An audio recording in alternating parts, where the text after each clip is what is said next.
आई हूँ मैं? ये क्या है? पुष्प। किसका है? गुड़हल का पुष्प। तो अपन एक पुष्प निकालें, ठीक है। इस पुष्प को देखें अपन, तो देखिए एक बोर्ड पे बना हुआ है और एक ये रियल फ्लावर है ना। इसमें आपको ये दिख रहा है, ये देखिए ये वाला स्ट्रक्चर, ये क्या है? पुष्पासन। जहाँ पर पुष्प को हमने, जिसपे पुष्प रखा हुआ है या जिस पर बैठा हुआ है ना, अपन ऐसे समझ सकते हैं इसको। इसके नीचे ये देखिए, ये जो ग्रीन वाली लीफ दिख रही है आपको, ये वाली, इसको क्या बोलते हैं? बाह्यदल। और ये जो रंगीन पत्ती हैं, मैंने यहाँ पे क्वेश्चन मार्क्स लगाए हैं आपको, है ना। आपको ये पता होना चाहिए कि ये इनके नाम क्या है, ठीक है। इसके अलावा आपको ये वाली स्ट्रक्चर दिख रही है, ये क्या है? वृत्तिका, वृत्तिकाग्र और इसके ऊपर जो छोटे छोटे लगे, आप खुद भी लेके देख सकते हो। लो एक एक फ्लावर ले लो, एक ले लो, ठीक है।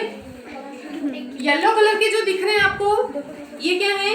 पुंकेसर, है ना। और इसके अंदर अगर हम फूल को तोड़ें तो ये जो स्ट्रक्चर निकल के आती है अंदर की साइड में, ये जो दिख रहा है आपको, ये क्या है? ये वाला पार्ट। तो आपको पुष्प की संरचना समझ में आ गई? पुष्प के मुख्य 4 भाग होते हैं। कौन सा? बाह्यदल,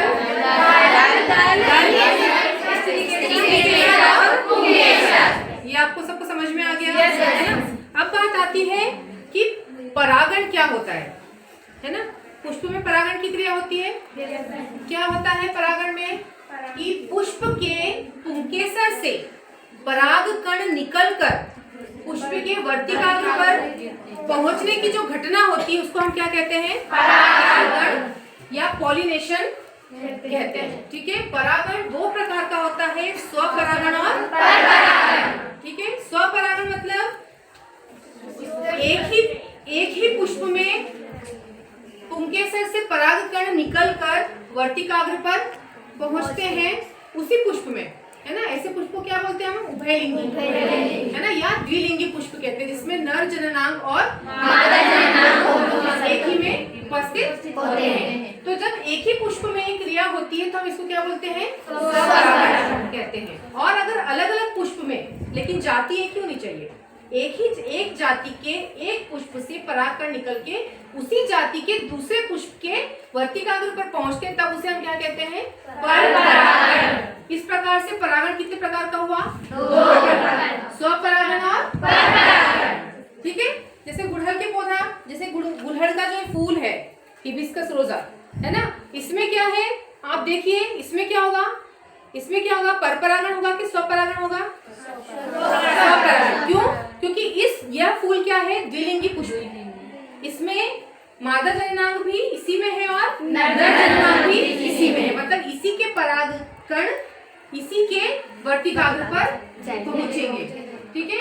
अब हमने देखा कि परागकण वर्तिकाग्र पर पहुंच गए, तो वर्तिकाग्र पर ये पहुंचकर यहाँ से चिपक जाते हैं।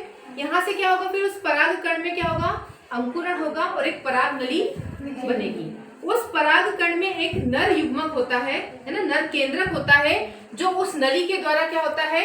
वर्तिका में होता हुआ कहाँ तक पहुँचता है? अंडाशय तक पहुँचता है, ठीक है। फिर पराग नली से होता हुआ जो नर केंद्रक अंडाशय में उपस्थित अंड कोशिका से मिलता है, तो क्या बनता है? जाइगोट बनता है। बन गया जाइगोट, है ना। इस क्रिया को हम क्या कहते हैं? निषेचन क्रिया कहते हैं, ठीक है। इसके बाद क्या होता है? जो जाइगोट बना है या युग्मनज बना है, उसमें क्या होगा? तेजी से वृद्धि होगी, है ना, वृद्धि होगी। और ये जो अंडाशय है, अंडाशय के अंदर क्या है? बीजांड है। बीजांड में क्या है? अंड कोशिका है। अंड कोशिका से अब जाके क्या मिला है? नर केंद्रक मिल गया है और जाइगोट बन गया है, ठीक है। तो ये जो बना है, इस बीजांड में क्या हो जाएगा? भ्रूण रहेगा, है ना। अभी वृद्धि करेगा, ठीक है। तो भविष्य में जाके ये क्या, किसका निर्माण करेगा? बीज का निर्माण करेगा। और ये जो अंडाशय है, ये क्या करेगा? फल का निर्माण करेगा, ठीक है।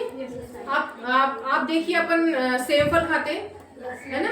सैंपल को क्या करते हैं, काटते हैं, तब उसके अंदर की साइड में हमको बीज नजर आते हैं। तो जो बीज वाला एरिया है वो क्या है, बीजांड है, जहाँ पे क्या बने हैं उसके बीज। और जो हिस्सा हम काट के खाते हैं, है ना, वो क्या हो गया, फल हो गया। तो वो फल किससे बना, अंडाशय से, ठीक है। और बीज, तो दो चीज आपको हर फल में दिखाई देती है ना। एक तो खाने वाला हिस्सा जिसको हम पूरा गुदा या फल कहते हैं, और उसके अंदर जो होता है वो क्या होते हैं, बीज होते हैं, ठीक है। तो आपको ये समझ में आया। तो जब ये क्रिया होती है, निषेचन की क्रिया होती है, उसके पश्चात क्या होता है, निषेचन की क्रिया के पश्चात दल जो होते हैं वो झड़ जाते हैं। वर्तिका का कोई रोल नहीं रहता है तो वो भी हट जाते हैं। बाह्य दल जो होते हैं वो भी क्या हो जाते हैं, गिर जाते हैं। तो ये संरचना जिनका अब कोई काम नहीं रह गया है वो क्या हो जाते हैं, मुरझाकर गिर जाते हैं, और बचता क्या है, अंडाशय और बीजांड। उससे क्या हो जाता है, फल बनता है, और उसके अंदर बीजों का निर्माण हो जाता है। तो ये पूरी प्रोसेस में आपने देखा कि पुष्प की संरचना क्या होती है ना। और अलग अलग प्रकार के पुष्प होते हैं। कोई पुष्प क्या होता है, द्विलिंगी होता है, जैसे कि हमने देखा गुड़हल का पुष्प, जिसमें दोनों ही जननांग एक ही पुष्प में पाए जाते हैं। कुछ फूल